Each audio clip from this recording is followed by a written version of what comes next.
শহরকে যানজট ও সরকারি জায়গায় জবরদখল মুক্ত করতে মুর্শিদাবাদের রঘুনাথগঞ্জে সাফাই অভিযান প্রশাসনের। শহরের বুক চিরে চলে যাওয়া প্রধান রাস্তাগুলিকে যানজট মুক্ত করতে এবং সরকারি জায়গা থেকে বেআইনি জবরদখল হটাতে এক বড়সড় অভিযানে নামল প্রশাসন।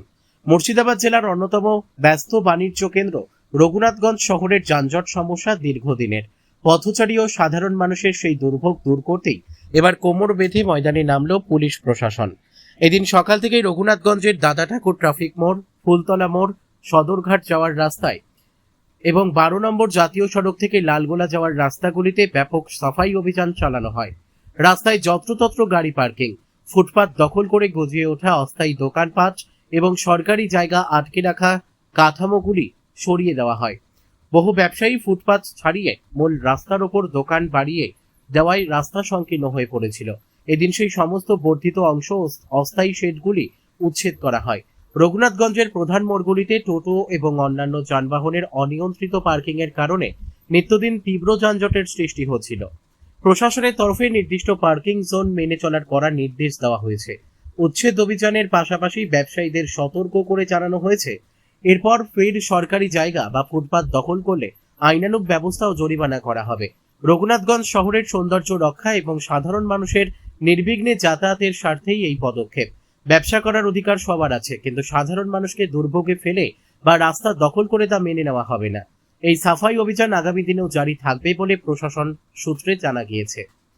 প্রশাসনের এই আকস্মিক ও কঠোর পদক্ষেপে একদিকে যেমন বেআইনি দখলদারদের মধ্যে চাঞ্চল্য ছড়িয়েছে, তেমনি সাধারণ শহরবাসী ও পথচারীরা এই উদ্যোগকে সাধুবাদ জানিয়েছেন। তাদের আশা, এই অভিযানের পর রঘুনাথগঞ্জের নিত্যদিনের চেনা যানজটের ছবিটা অনেকটাই বদলাবে। এখানে রঘুনাথগঞ্জ টাউনে বরাবরই একটা অসুবিধা জনগণ ফেস করে, সেটা হচ্ছে আমাদের যে হকাররা ইল্লিগালি জায়গা দখল করে বসে গেছেন এবং তারা বারংবার রিপিটেড ওয়ার্নিং সত্ত্বেও তারা আমাদের কথা শুনছেন না।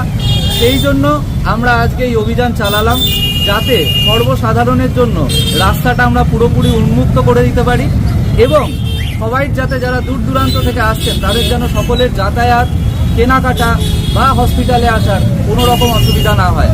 আমরা এই কথাটাও জানিয়ে রাখি, হসপিটালের পাশেও যে ধরনের এনক্রোচমেন্ট হয়েছে সেগুলোকে আমরা কিন্তু কোনোভাবেই বরদাস্ত করব না, কারণ একটা হসপিটাল হচ্ছে একজন রোগী এবং তার পরিবারের লাইফ অ্যান্ড ডেথের সিচুয়েশন। সেই সিচুয়েশনের সাথে কোনো রকম টাইম বা ডিলে আমরা কম্প্রোমাইজ করতে পারবো না, সেক্ষেত্রে তাদেরকে উঠে যেতে হবে।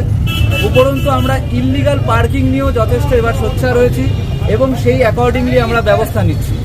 ইললিগাল পার্কিং হলেই আমরা সাইটেশনের থ্রুতে আমরা অনলাইনে যেটা কেস হয় সেটা আমরা করব, যাতে পরবর্তীকালে এটার ক্ষেত্রে ডিটারেন্স তৈরি করা যায়। এদেরকে বলে যাওয়ার পরও দেখা যায় আবার তারপর দিনে আবার বসে যায়, আর সেটা আমরা এখন থেকে প্রায় প্রত্যেক সময় ভিজিলেন্ট থাকবো, বারংবার অভিযান চালাবো। যতক্ষণ না তারা মানছেন ততক্ষণ তাদের বিরুদ্ধে আইন যতটা আমাদেরকে পারমিট করেছে সেই আইনানুগ ব্যবস্থা নেওয়া হবে। আজকে কোনো সতর্ক বা নোটিশ করা হলো স্যার? আমরা অনেক জায়গাকে বা অনেক দোকানকে অবৈধ নির্মাণকে আমরা নোটিশ করছি, কন্টিনিউয়াস করতে থাকবো এবং তাদেরকে আমরা রিলেভেন্ট ডকুমেন্টেশন নিয়ে হাজির হওয়ার কথা বলবো। তারা যদি আইনানুগভাবে ডকুমেন্টেশন প্রেজেন্ট করতে না পারেন, সেক্ষেত্রে তাদেরকে ভারতীয় ন্যায় সংহিতা বিএনএস যে শাস্তির বিধান দিয়েছে আমরা সেটার জন্যই চেষ্টা করব। হাসপাতালের বন্ধ গেট নিয়ে কি পদক্ষেপ নিয়ে? হাসপাতালের বন্ধ গেটের আশেপাশে আমরা হকারদের সাথে আজকেই কথা বলেছি এবং ওনাদেরকে আমরা সার্টেন একটা টাইম দিয়েছি। ওনারা যদি সেই টাইমের মধ্যে উঠে না যান তাহলে এগেন আইনানুগ পদক্ষেপ নেওয়া হবে, কারণ হাসপাতালের গেট কোনো মতেই বন্ধ রাখাটা সম্ভব নয়। ধন্যবাদ।